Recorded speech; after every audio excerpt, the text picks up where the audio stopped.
Yes, there it is. What's up? Welcome into Best on the Board here at The Athletic. It is Friday, November 19th. We are getting into week 11. Best bets on this episode of Best on the Board. Michael Beller and Casey Joyner here with you to talk through three picks apiece. Casey, we were talking before we got going. Hard for me to narrow things down here to three. There are quite a bit of plays that I like this week, which actually makes me feel a little bit uncomfortable because I don't know. I had trouble narrowing it down to three today. I don't know what I'm going to do in this next 72 hours or 48 hours leading up to Sunday. Got a lot of decisions to make between now and then. Yeah, it does seem that there are a lot of picks on the board that are. I think there are situations where the betting public hasn't necessarily caught up to where the teams are, and that affords opportunities because if you can see where the teams are before everybody else does, that kind of closes the gap. So I'm with you there. I think there's a few opportunities of that nature. Look, we got to be honest here, Casey. Part of the reason that we're uncomfortable, at least I'll speak for myself, part of the reason that I'm uncomfortable is that in this space here on Fridays, we're trudging along. I'm 11-15 on the season after a 2-1 week last week. You're 10-18-1 after a 1-2 week. We will give you a bit of a pass. We have to count it as a loss for the purposes of record keeping on this show. Transparency, very key in this Wild West betting world that we are in. But one of your picks was Rams -4 against the 49ers. And about an hour or so after you and I recorded this episode last week, we learned about Robert Woods tearing his ACL. And you said you wouldn't have made that pick. I totally understand why you wouldn't have made that pick. So you got to live with the pick on the show. Yeah. But hopefully it wasn't something you actually then made in real life. No, I was able to pull out of that one in time and things. And again, he's so central. He's not just central to their passing game. He's central to their running game, what they do with those condensed formations and such. And it's so hard to replace him when you're replacing those two elements. And you could see in Monday night that their offense was really out of sync. And I think that's why, because they were down to Kupp and that's it. Yeah, and hopefully that's something they can figure out going forward because that's a team that's got Super Bowl aspirations, legitimate ones. And so like to see them be at that peak once we are really progressing through the end of the regular season. That's not what we're concerned with, though, on this episode of Best on the Board. We are concerned with our Week 11 best bets. So let's get into it, KC. We are going to start with, I think, the only total that either of us is putting up. Yeah, the only total that either of us is putting up. And, I mean, KC, what says I have to bet on this game? Quite like Dolphins and Jets, quite like Joe Flacco back at the helm for the New York Jets. The total, 45.5 on BetMGM. What do you got for us on this game? I mean, the Jets, how terrible is their defense? They've allowed 175 points in the last 4 games. They get even worse when you look at it even closer. They've allowed 430 or more offensive yards in 5 of the past 6, 26 first downs in 5 of the past 6, 26 or more, I should say. 399 rushing yards over the past 2 weeks. If you take away the 2 meaningless turnovers they generated last week when they were down 38-3, they've taken the ball 5 times all year. They don't do anything well. You can run on them. You can pass on them. Miami gets Tua back. I think, by the way, Flacco, what they let Mike White do a couple weeks ago when he threw the ball out, I think they'll let Flacco do that if this turns into a shootout, which with their defense it almost assuredly will. And I think Miami put up 22 against Baltimore, and the Jets defense and Baltimore's not a good defense, by the way, but the Jets defense is going at a historically bad pace. And I just think expecting this to be a 24-21 game, I'm just seeing too many pass to over, like last week in the Cleveland-New England game. That I got the over on. I just see just as many passes in this contest to be able to be a high-scoring game. And if that's the case, I just think 45 is a reachable number. It's a good point that you make there because I don't think that you thought that game was going over by virtue of 45-7 New England. But as you say, there are multiple paths to getting there, and that was one of the paths that had to at least be in the back of your mind, and that I think is at play in this game as well. And you mentioned all the good points for the Dolphins. This is not a bet that I'm going to be making personally. If I were forced to pick an over or an under, I would be with you on the over. The other thing that I'll add to it is when you go back to that Mike White game that you referenced, that was the game that Michael Carter and Ty Johnson combined for like 16 catches on 23 targets for like 170 yards. And like Joe Flacco has always been a guy who's been willing to use his running backs in the passing game. And that's really what the Jets have to do. That was a game that Corey Davis wasn't out there. So maybe they had a little bit inflated of a role without Corey Davis. We know that Davis is back for the Jets back last week. But that really is sort of everything that Joe Flacco does well, right? He does near the line of scrimmage well, and he can throw a decent deep ball. And that's like all he's going to do. And you can't really ask him to do anything too intermediate. And so maybe we see some nice plays out of those running backs, some nice plays out of Corey Davis deep down the field. I like this play. Not one that I'm making myself, but definitely the way I would lean if I were forced to lean one way or the other. And hey, we got to find a way to make Dolphins Jets enjoyable, right? It's going to be on. It's not banished to London starting at 6 a.m. Pacific time or anything like that. So we got to find a way to make it fun, make it enjoyable.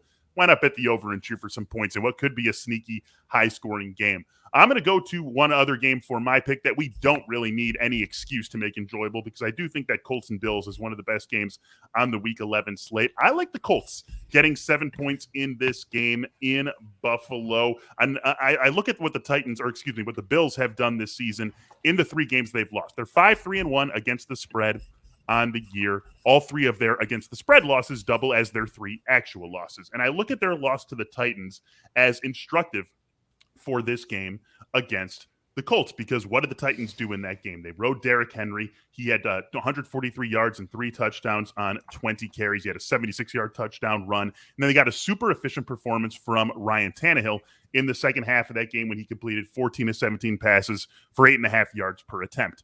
If there's one team in the NFL that is built closely enough to try to duplicate that exact script against the Bills, it's the Indianapolis Colts, and it is all because of Jonathan Taylor. Carson Wentz, not quite as efficient as Ryan Tannehill, a little bit more mistake-prone than Ryan Tannehill, but Jonathan Taylor is the foundation of this Colts offense, the same way that Derrick Henry is the foundation of the Titans offense. And so the Colts can do exactly what the Titans did in the second half of that game, where they controlled the clock. They had 5 more minutes of possession than the Bills did in that game. They had more than 1 yard per play more than what the Bills had in the second half of that game. And the Colts can follow, I think, that same sort of formula. The Titans ended up winning that game outright.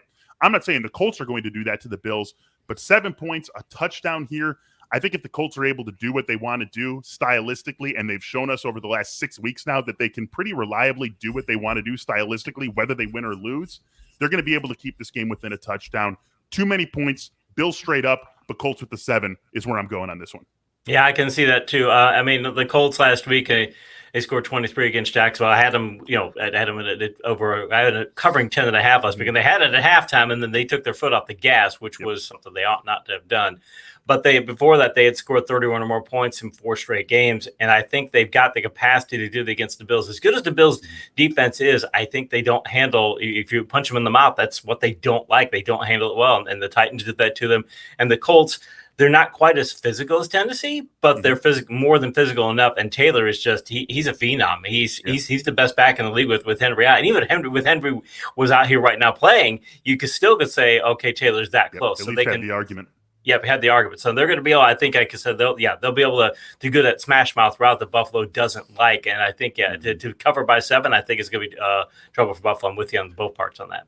Yeah. And, Buffalo in that game I referenced against the Titans, they did basically what they want to do offensively. They got a really nice game out of Josh Allen, not quite peak Josh Allen, but he threw for 340 yards, 7.5 yards per attempt, 3 touchdowns. They didn't run the ball a lot. I mean, that's what the Bills do.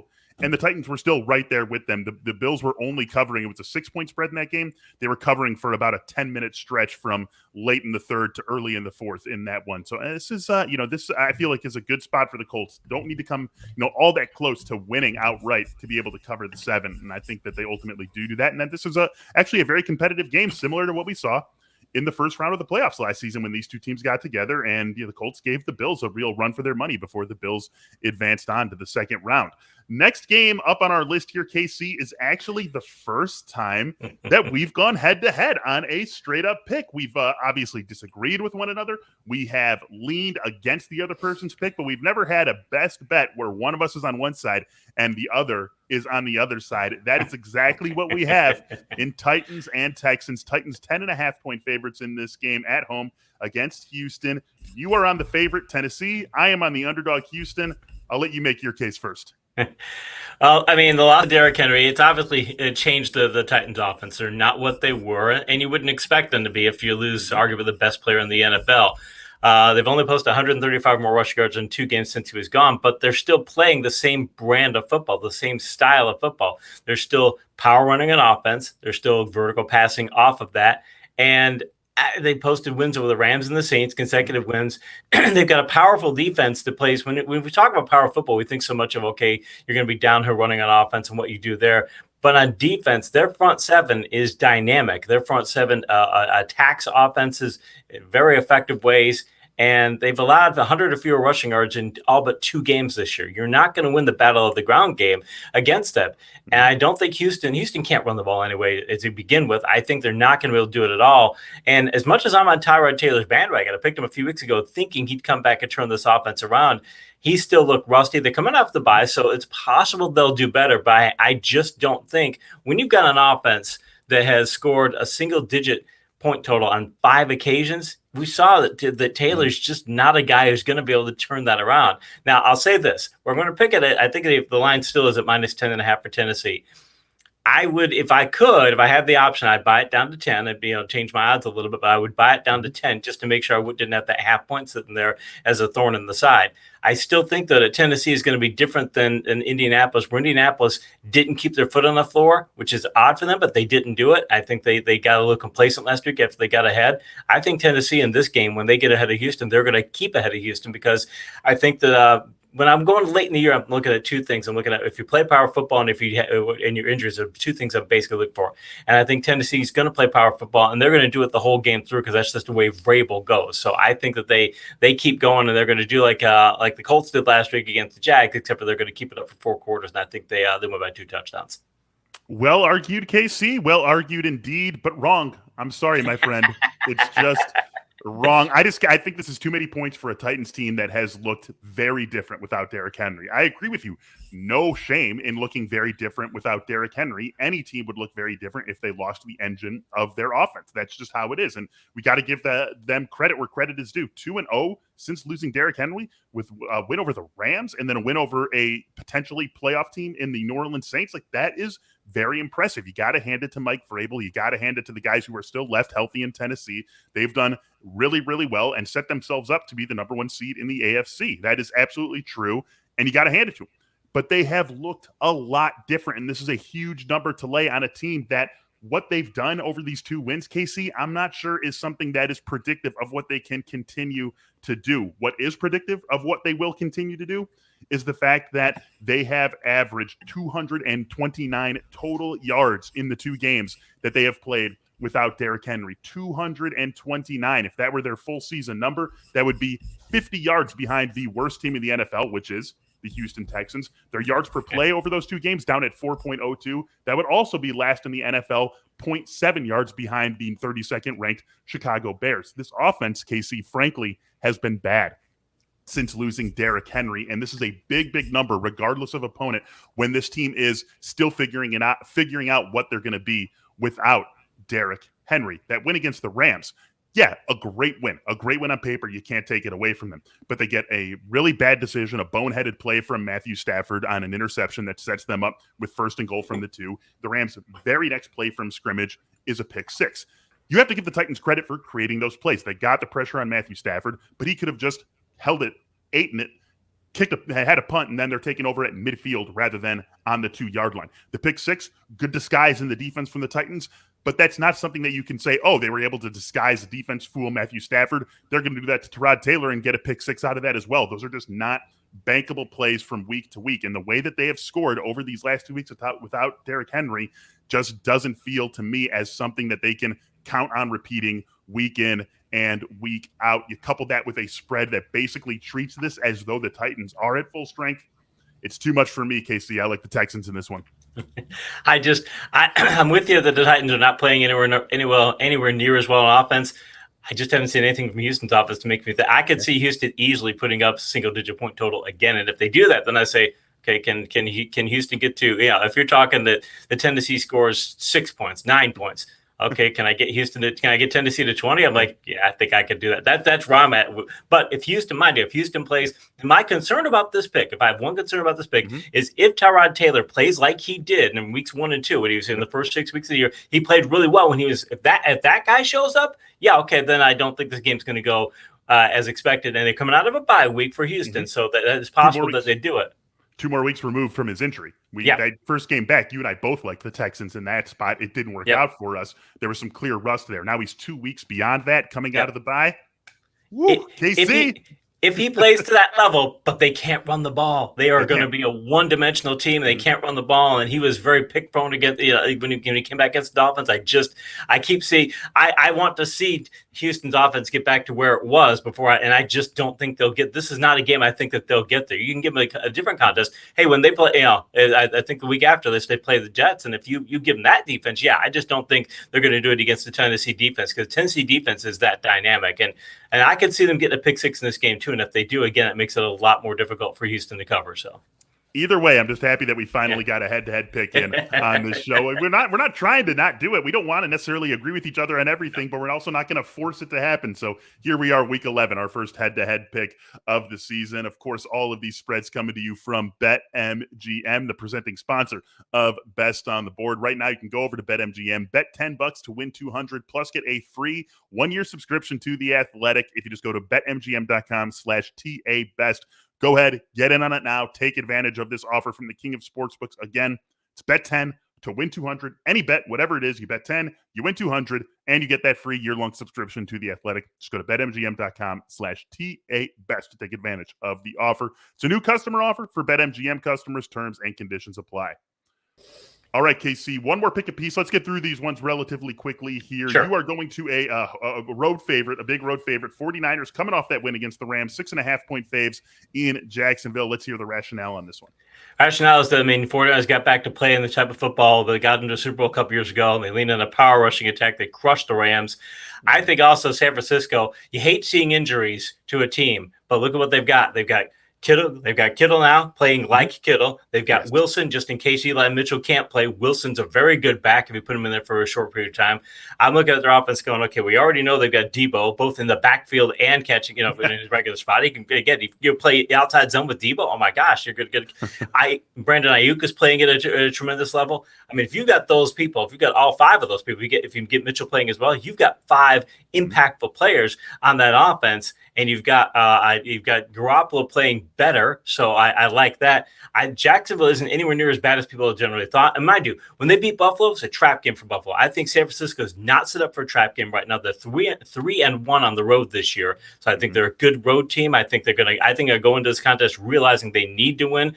I think they're going to give Jacksonville everything that they have, and with the offensive firepower that they have, they give them fresh players. Kittle and Wilson are going to be fresh. These are guys who haven't been worn down by the season. I think Jacksonville's starting to show signs of wear and tear from the season, and I think by the way, Trevor Lawrence is starting to look like a rookie who's realizing this is a 17-game schedule, and he's not playing very well either. So I think it should be more like a 10-point line for San Francisco, and 6.5. I love it. All right, my last pick of the week, KC, is going to be on the Carolina Panthers, 3-point favorites in Washington. I considered the Chiefs-Cowboys over 55.5 in this spot. I considered Packers minus 1.5 at the Vikings in this spot. Kind of like the Bears getting 5.5 points at home against the Ravens. But ultimately, Panthers minus 3 is the pick for me because Cam Newton really does change this team. And I know we still might just be getting the 2020 version of Cam Newton, but he was in New England. Not very good, not super effective throwing the ball, but still a very dangerous runner of the football. We've got a fully healthy Christian McCaffrey back in the fold. We saw what that does for this offense last week against Arizona. And even if we're getting the 2020 throwing the ball version of Cam Newton, is that any worse than the first 5 weeks of the season with Sam Darnold? Be realistic. Is that any worse than what we saw from Sam Darnold before he hit the injured reserve? There is no way that it is. Cam Newton changes the entire look of that offense. This is a defense that has been very good all season long, second in EPA, according to True Media. And they're going up against a Washington offense that really hasn't been able to get anything going all season. 29 points against Tampa last week, but 10 of those points came off of 2 Tom Brady interceptions that set them up in Tampa territory. Again, like I was talking about with the Titans, that's just not repeatable. It's not bankable sort of offensive production. I think Washington's going to have a really tough time against this Carolina defense. I will admit I'm a little bit concerned that it's been stuck at like 2.5, 3 all week. I would feel better if this was creeping up to 3.5, 4. It feels like a little bit of a bait being offered out on the Panthers. Come on, Cam Newton's back. You saw it on back. You only have to lay 3. All you have to do is lay 3. Of course you want to bet on the Panthers. A little bit of a concern there. But this is a much better I think this was a better team even with Sam Darnold. It's a much better team with Cam Newton, Carolina versus Washington. So I will take the bet rather than it being a trap, that it being that the line just hasn't yet adjusted to what the Panthers are with Cam Newton, with a healthy Christian McCaffrey. That defense is getting a little bit overlooked. Really like the Panthers in this spot. I like the fact they got Robbie Anderson involved finally. I mean, fantasy managers have been just hating life who have had him because he did nothing, and you kept expecting he's going to do something. It finally got him involved, and if you get him involved, and you got DJ Moore, and you've got Robbie Anderson, if that's the case, and who knows, maybe because Cam Newton's always liked to play favorites at receiver, and if he hits Robbie Anderson, he starts saying he's one of my favorites, and maybe Anderson's going to. I like that Anderson might bounce back with that. And you start adding. I'm still not sold on Washington's defense either. Washington's defense has played better, but you just saw what they did earlier this year and go, well, I don't like that. And CMC at full strength too. I don't think that's being accounted for because Gibson, even though he's looking better after the shin injury, they had the bye week and he's looking better. He's not in CMC's league. So I like the big playability for the Panthers. Yeah, no Chase Young, as we know, for Washington. He is out for the rest of the season. And you made that last point for me. I totally forgot about a huge change for Cam Newton in regards to the weaponry he has available to him. He did not play well. It wasn't all just what he had or didn't have in New England last year, but it is a major upgrade going from what he had in New England last year to Christian McCaffrey, DJ Moore, and Robbie Anderson. A huge, huge upgrade for him that I think he can take full advantage of. Love the Panthers -3 against Washington, and love doing the Friday episode of Best on the Board for all of you out there. For Casey Joyner, I am Michael Beller. Thanks for joining us. Thanks for watching on YouTube, those of you who did. Thank you for listening to the podcast, for those of you who did that as well. Have a great weekend. Good luck with everything. And as always, happy betting. We'll talk to you next week.